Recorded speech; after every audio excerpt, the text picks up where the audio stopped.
Hello, welcome to another video. Umut here. Today I'm going to work on my napkin journal. As you know, I'm creating my own napkin journal using a traveler's notebook cover, standard size. But inside I make the inserts myself from mixed media paper. And here is how it looks. I will link the video that I show how I made my journal up in the cards or down below at the description area. Today I'm going to work with two napkins, these beautiful ones. One is an embossed gold vintage looking one, and the other has some teapot and teacups and beautiful roses on it. So it has a vintage look and feel. I chose two to show you how you can integrate more than one napkin into your journals and how to play with colors.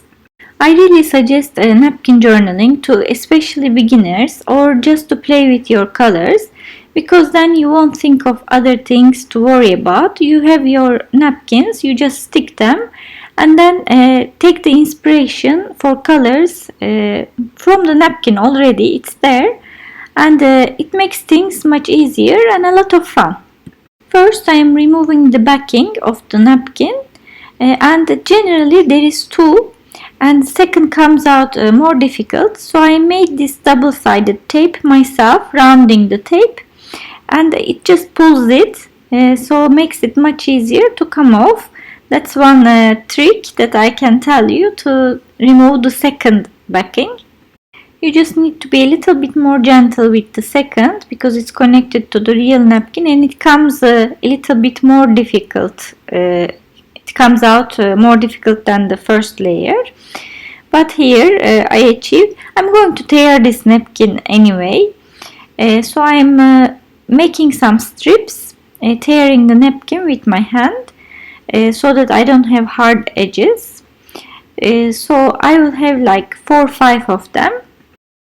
And I'm going to stick these strips on my journal with matte medium. I'm also going over the napkin with matte medium while I'm sticking it, and I don't mind if it's not sticking without wrinkles. Those all add texture to my journal, so I'm not too fussy about it. With my napkin journals, I really care that they are blended at the background. They don't look like sticked napkins, and I like to play with the colors and making them get lost within something looking like an art page. I will remove the excess with my hands easily, and then I will select a few distress paints to make these napkins disappear into the background. You will see the color I am using on the screen while I am using it, so it's easier for you to follow. The first color I chose is antique linen, and as you know, with my napkins I love to use my hands, my fingers to paint. From time to time I use the brush as well, but with hands I feel like I have more control and can feel it myself.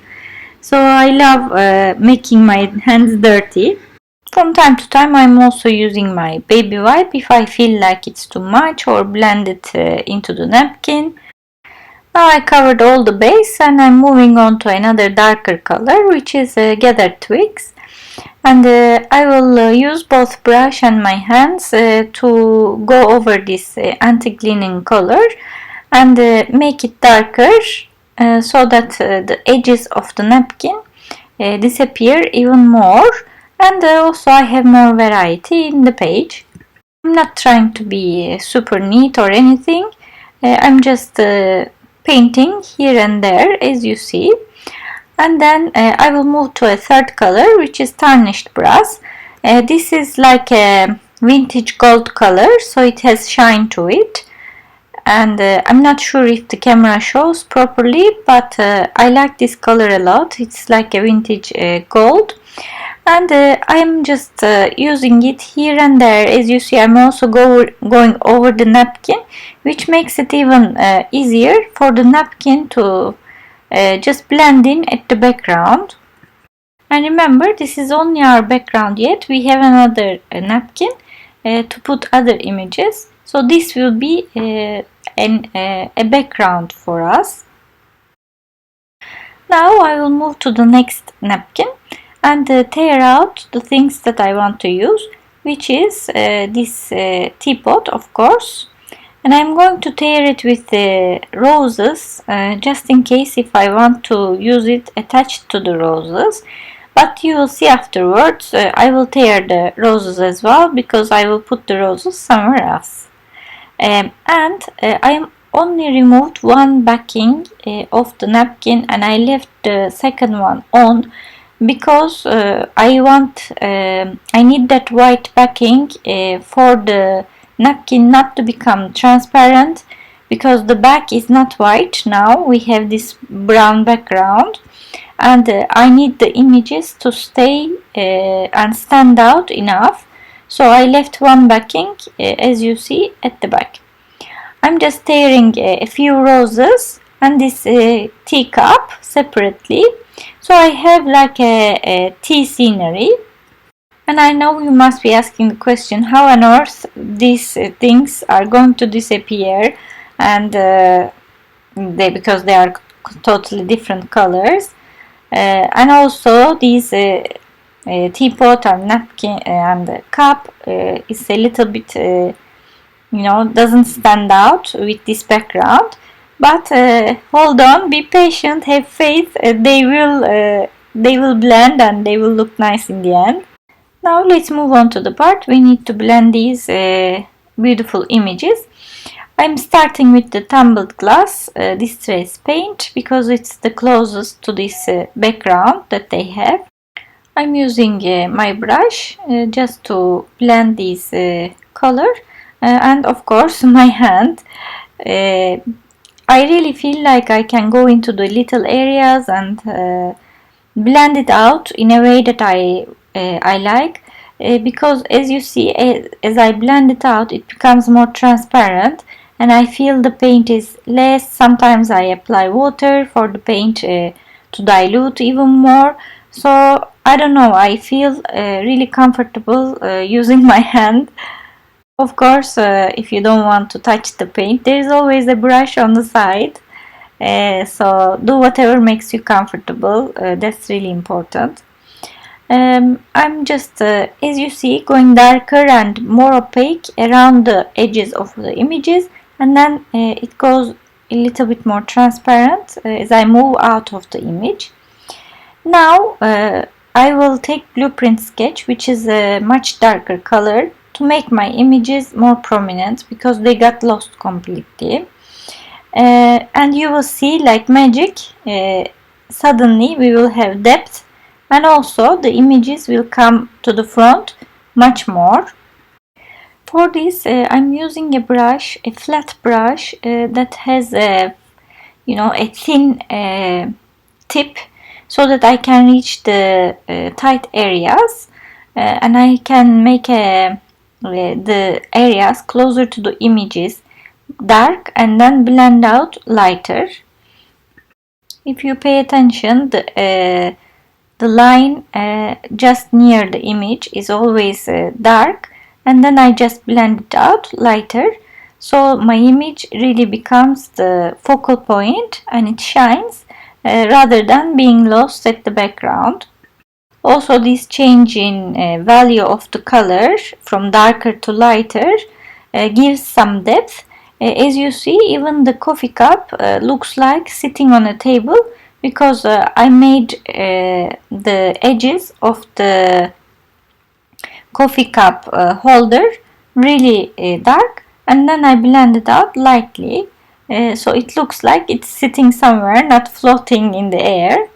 By the way, I kept saying coffee cup, this is a teacup, because I'm not a tea person. I'm definitely a coffee person. I'm having difficulty saying tea. I drink tea, but it's not a continuous thing in the day for me. I reach for coffee all the time. Now I'm really going into detail, and I'm trying to make the edges really visible for all my images. So I'm going around even the inside of the teacup, as you see here, the holder. And I got this gathered twigs again to make the edges and the corners darker, just to go over it. And for my sentiment, I took this Secret Garden sticker collection from Bobani. This is an old collection that I have in my stash.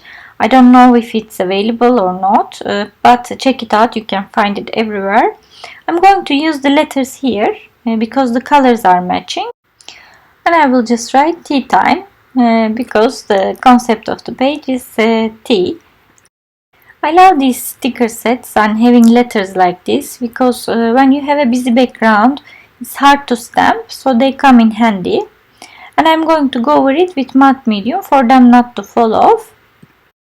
Now I need to add some pink details because I have the roses and I want to add more flowers here and there that are pink. So I took tethered rose. I colored the one cardstock. I used my Martha Stewart flowers punch, as you see on the right corner. And I'm using aged mahogany distress ink to go around the edges of my flowers to darken them a little bit. I think every crafter needs a few punches that are very basic, like flowers, butterflies, hearts. I have these 3 from Martha Stewart and I have a few more, but at least this investment I made came back more and more because I use these flowers and butterflies and hearts when I feel I need to balance the page. I need some specific color, some little details, so they paid back more and more. Now of course the splashes. Since I want to cover the page with blue, I used the same tumbled glass blue to make the splashes. This will bring the page together. And I'm not done with the details yet. I'm using a 3D doodle thing in gold. This is like Nuvo crystal drops or stickles. It just makes gold 3D details. I bought it from a cheap shop basically. It was a local thing. But you can look for those brands. Nuvo has very nice crystal drops.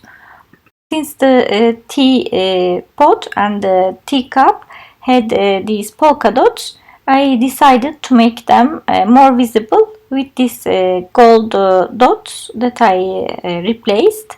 It already had, so I think it looks like a nice detail. And I couldn't help myself to add gold splashes as well while I'm at it.